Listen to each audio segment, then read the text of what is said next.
Okay, so before we start this video, if you guys want to check out my link tree down below, you can check out my filmography. Also, Pesadilla will be releasing October 29th on streaming and a Blu-ray release in December. I cannot wait to share more about that with you guys. Hope you guys check out my stuff. It would mean so much. Always trying to connect with other filmmakers. Let's get into this. I'm going to be just a little bit blunt doing this because every video where I've heard people talk about Conclave, whether it be a review, whether it be an interview, does not matter. This is a discussion. So I want to talk about what this film actually is, what it presents, and what you can maybe expect. Because I will say one thing, if they have been trying to get people hyped to go see this film, they've not necessarily did a good job.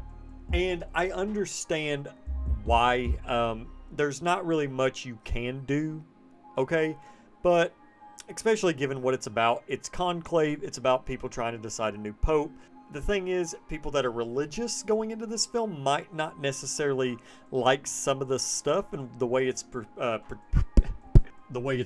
but also people that's not religious, they're probably not going to care.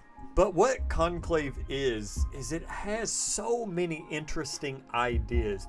And let me just go ahead and read you the plot synopsis here. Cardinal Lawrence is tasked with one of the world's most secretive and ancient events, participating in the selection of a new pope. Surrounded by powerful religious leaders in the halls of the Vatican, he soon uncovers a trail of deep secrets that could shake the very foundation of the Roman Catholic Church. When you put it like that, people that are not religious, why would they care? People that are religious, what, you trying to talk about my religion? And I felt like this film really balances all of that nicely. Very nicely. And I'm looking at the budget, $20 million. I'm sorry, but ever since I found out that The Brutalist had less than a $10 million budget, I think it's actually being reported as $6 million. It just makes me wonder why people need money anymore to make movies, because The Brutalist looks like one of the best films I've seen in like ever. But anyway, we're not talking about The Brutalist as much as I want to. Now, the film stars Ralph Fiennes, which I love that man, Stanley Tucci, Isabella Rossellini, John Lithgow, Carlos Diaz, I hope I'm saying that right. So it's got a pretty interesting cast, and it's directed by Edward Berger, which got me excited. It's either Berger or Berger, I'm pretty sure it's Berger. But he directed All Quiet on the Western Front, the one that came out from Netflix last year, or not last year, but the year before. I think it was the year before, I think it was 2022, you know, the one that looked really good, that also got a 4K Blu-ray release, that one, oh yeah. So I was very excited because the cinematography for this almost kind of reflects what All Quiet on the Western Front is. And this film could not be any different than what that film is, because All Quiet on the Western Front is a World War I war film, and Conclave is set in basically the modern day, and it's basically a costume piece where people are just talking for 2 hours. And that's not me saying that that's a bad thing. That's me saying that it's a good thing. All they're doing in this film is it opens up with the Pope. I don't even think they actually talk about which Pope it actually is, because I'm pretty sure that this is a fictionalized film. I mean, obviously it is, especially the route that it goes.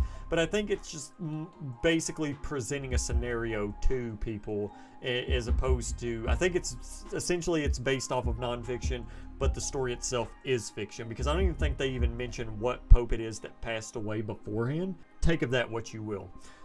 The standout thing of this film is going to be its cinematography. The cinematography is immaculate. It is beautiful. It reminded me a lot of it's very, not only is it Kubrickian, but it's also, and when I say that, just a lot of wide symmetrical shots.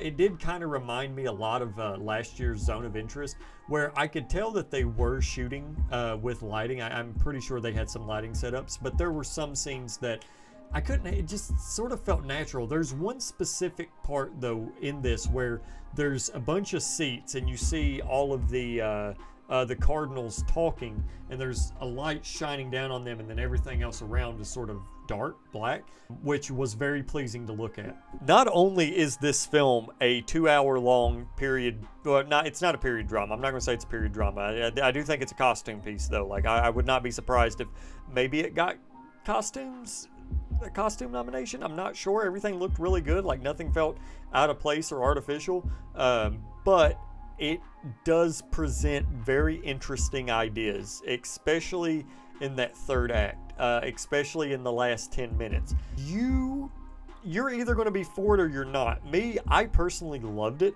As somebody who is religious, you know, I would consider myself religious. I love a film that challenges not only faith, but also scientific. Actually, I'm probably going to cut that part out. I probably just, if you notice a big jump, I just said something that might actually spoil this, which is another reason why you should go see the film, because it opens up one of the most unique twists I've ever seen in a long time. Like, see, if I was to tell you guys the film that I would compare the twist to, it would just go see the movie. Just go see it. Just go see it. It's good. It's good. I think it's my third favorite of the year so far. It's really good. It's good. It's great. I need to quit eating popcorn, though. It's been giving me a headache. But anyway, guys, I hope you enjoyed this video. Definitely hit that like button and subscribe. Thank you guys so much for all the views that I've gotten over the last, yeah, thank you. But anyway, see you next time.